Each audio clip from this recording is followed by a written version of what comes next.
गणित तज्ञांच्या काय लक्षात आलं की फ्रॅक्शनच्या फॉर्म मध्ये जे नंबर्स होते म्हणजे आता 3/4 2/3 असे जे नंबर्स कोणते आहेत तर ते नंबर काय होत होते की येत नव्हते त्याच्यात.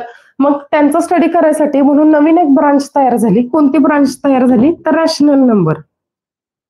नवीन एक ब्रांच तयार झाली रॅशनल नंबर. मग रॅशनल नंबर म्हणजेच काय P/Q फॉर्म मध्ये असलेले नंबर्स असतील तर त्याला काय म्हणतात रॅशनल नंबर्स म्हणतात. मग रॅशनल नंबरचा फॉर्म काय असतो P/Q where Q is not equal to 0 म्हणजे Q हा 0 नसला पाहिजे.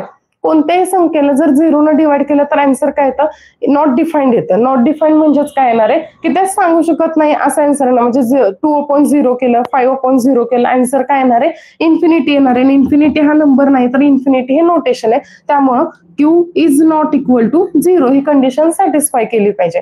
त्याच्यानंतर काय झालं की रूट मधले जे नंबर्स असतात ते रूट मधले नंबर तिथं येणार आहेत.